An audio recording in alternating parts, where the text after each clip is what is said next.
Hello everyone. इस video में हम लोग कंटिन्यू कर रहे हैं क्लास 6 का चैप्टर नंबर 4 की MCQs की सीरीज़। ये इस सीरीज़ का सेकंड पार्ट है।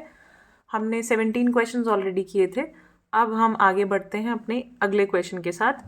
सो नेक्स्ट क्वेश्चन है the centre of a circle. First part है lies in the interior, second lies in the exterior, lies on the circle, none of these. तो एक सर्कल है, पूछा जा रहा है कि उसका सेंटर, सेंटर मीन्स उसका बीच का जो पॉइंट है वो उसको सेंटर कहते हैं। सेंटर उस सर्कल में कहाँ लाई करता है?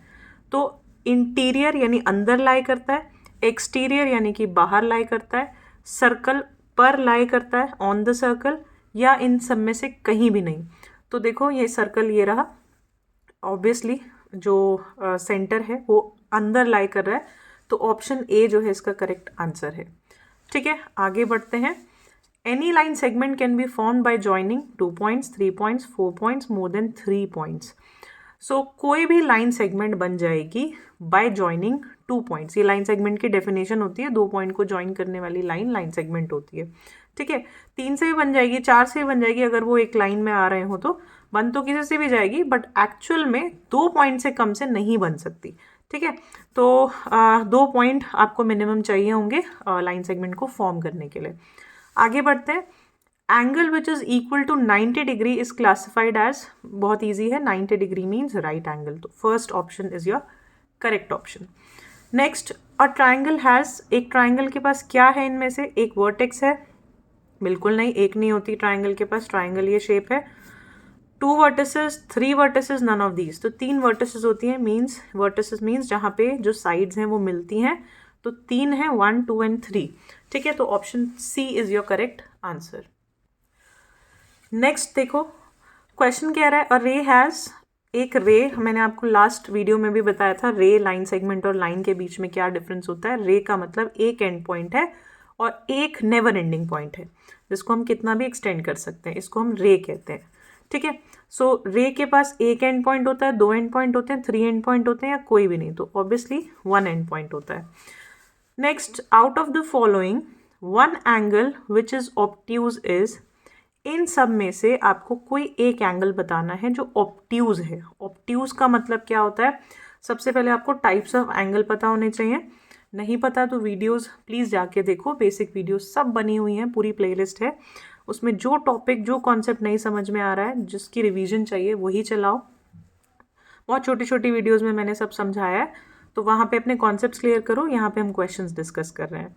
So out of the following an angle which is obtuse is, obtuse angle होता क्या है? मान लो ये 90 डिग्री है, ये बेस लाइन है। 90 से छोटा जो भी एंगल होगा उसको एक्यूट बोलते हैं, 90 से बड़ा जो भी होगा उसको ऑब्ट्यूज बोलते हैं, राइट। 90 होगा उसको राइट एंगल बोलते हैं। 180 डिग्री से बड़ा, ये 180 है स्ट्रेट लाइन, 0 डिग्री, 180 डिग्री, इससे बड़ा जो भी होगा उसको रिफ्लेक्स बोलते हैं, रिफ्लेक्स एंगल।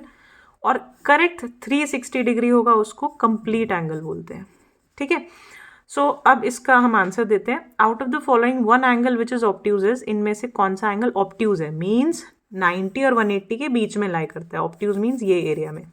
ठीक है, सो 11/21 of a right angle, right angle यानी कि 90 डिग्री, उसका 11/21 करके देखो।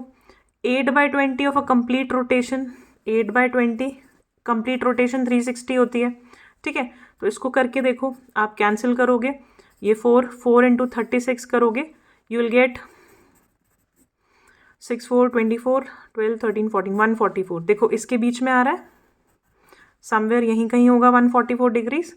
ठीक है, अच्छा मैंने थोड़ा ज़्यादा स्पीड में कर दिया, मैं थोड़ा सा स्लो करती हूँ। देखो 8/20 of complete rotation, complete rotation का मतलब है 360 डिग्री पूरा एंगल है। ठीक है, तो 360 डिग्री 8/20 इंटू 360 करोगे इसका आंसर फाइंड करने के लिए।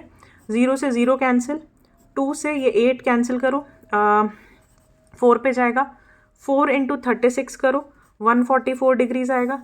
तो 144 डिग्री जो है 90 और 180 के बीच में आ रहा है। ठीक है, तो ये एक ऑब्ट्यूज एंगल है।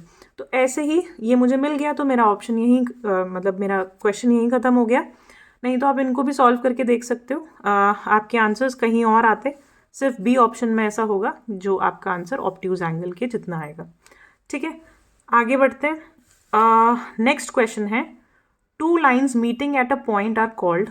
दो लाइन्स अगर एक जगह पे मिल रही हैं, ये एक लाइन है, ये एक लाइन है, ये यहाँ मिल रही है, इसको क्या कहते हैं? इस पॉइंट को या सॉरी इस लाइन को क्या कहते हैं? ये लाइन्स पूछा है, आर कॉल्ड, तो इंटरसेक्टिंग लाइन्स बोलते हैं। मतलब ये दोनों लाइन जब मिलती हैं एक जगह पे तो इन दोनों लाइन्स को इंटरसेक्टिंग लाइन्स कहते हैं। जो नहीं मिलती हैं बिल्कुल भी उनको पैरेलल लाइन्स कहते हैं। तो ये लाइन्स का कॉन्सेप्ट भी अगेन आप वीडियो में देख लेना, मैंने सब बनाया हुआ है। नेक्स्ट क्वेश्चन की तरफ बढ़ते हैं। अ ट्राइंगल हैज़, ट्राइंगल के पास क्या है भाई? तो ट्राइंगल में इनमें से क्या है, ऑप्शंस में से बताना है। वैसे तो 3 एंगल है, 3 साइड है। आगे बढ़ते हैं, ऑप्शन बोल रहा है 1 मीडियन है, 2 मीडियन है, 3 मीडियन है, 4 मीडियन है। अब मीडियन क्या होता है वो पता होना चाहिए आपको। मीडियन मीन्स एक वर्टेक्स से जस्ट उसके ऑपोजिट एक स्ट्रेट लाइन बनती है जो इस वाली साइड को जिस पर वो बन रही है उसको इक्वल पार्ट में डिवाइड करती है।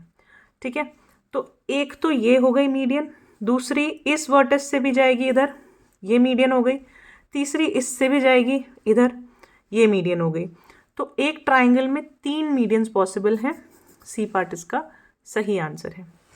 आगे बढ़ते हैं। अ quadrilateral is having a quadrilateral is a polygon having. Quadrilateral एक पॉलीगन है, ये हमने समझा हुआ है पहले से ही। क्वाड्रिलेटरल मतलब 4 साइड वाली कोई भी शेप, ठीक है, जिसमें 4 साइड्स हो, 1 2 3 एंड 4, वो एक पॉलीगन है हैविंग। तो ऑप्शंस में देखते हैं क्या बोल रहा है। 2 sides, 3 sides, 4 sides and none of these. तो साइड्स की बात कर रहा है, 4 साइड्स। ठीक है, इज योर करेक्ट ऑप्शन। आगे बढ़ते हैं। 2 distinct lines meeting at a point are called. Again same question, 2 अलग अलग लाइन एक पॉइंट पे मिलती हैं, इन लाइन्स को क्या कहते हैं? Intersecting lines. नेक्स्ट क्वेश्चन है, out of the following options 2 angles that are together classified as complementary angles. अब ये समझना बहुत ज़रूरी है, एक होता है सप्लीमेंट्री एंगल्स और एक होता है कॉम्प्लीमेंट्री एंगल्स। सप्लीमेंट्री और कॉम्प्लीमेंट्री में आप क्या डिफरेंस है प्लीज़ वो वीडियो में देखो, क्योंकि यहाँ मैं सारे कॉन्सेप्ट समझाने बैठूंगी तो बहुत लंबी वीडियो हो जाएगी। कॉम्प्लीमेंट्री एंगल्स वो एंगल होते हैं जिनका जो है अगर हम सम करें तो 90 डिग्री के बराबर आए। ठीक है, 90 डिग्री यानी 2 एंगल्स जिनको हम प्लस करें तो उन दोनों का सम 90 डिग्री के इक्वल हो, दैट आर कॉम्प्लीमेंट्री। तो बस आपको ये देखना है कि कौन से एंगल्स कॉम्प्लीमेंट्री हैं, कौन सा पेयर कॉम्प्लीमेंट्री है। तो 120 और 60 को प्लस करोगे 180 आएगा। अब सप्लीमेंट्री भी मैं बता ही देती हूँ, जब भी सम 180 आता है तो सप्लीमेंट्री होता है। ठीक है, तो फर्स्ट वाला तो सप्लीमेंट्री है, कॉम्प्लीमेंट्री नहीं है। 50 एंड 30 प्लस करोगे 80 आ रहा है, ये भी नहीं है, 90 आना चाहिए। 65 एंड 25 प्लस करो 6 7 8 और ये 90, ये मुझे 90 दिख रहा है। तो सी पार्ट जो है आपका सही ऑप्शन है। तो क्योंकि इनका सम 90 आ रहा है, इसके बाद वाला भी चेक कर लेते हैं। 70 और 30 को प्लस करोगे 100 आ रहा है, जो कि 90 नहीं है।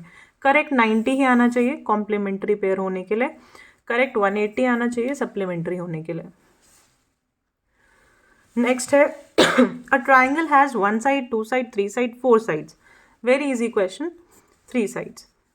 Next, a circle is a polygon, an open curve, a closed curve और नन ऑफ दीज। एक सर्कल जो है, अगर मैं एक सर्कल ड्रॉ करूं तो ये कर्व तो है, ये तो समझ में आ रहा है, कर्व लाइन है, ऐसे मुड़ी हुई लाइन है ना, और साथ साथ एक क्लोज्ड कर्व है, इसके अंदर आप एंटर नहीं कर सकते हो, है ना, कहीं से ओपन नहीं है, इसके एंड्स एकदम क्लोज्ड है।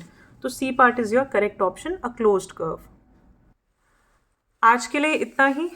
इसके बाद भी के कुछ क्वेश्चंस हैं जो कि नेक्स्ट पार्ट में कंटिन्यू करेंगे, फिर ये चैप्टर आपका कंप्लीट हो जाएगा। तो देखते रहो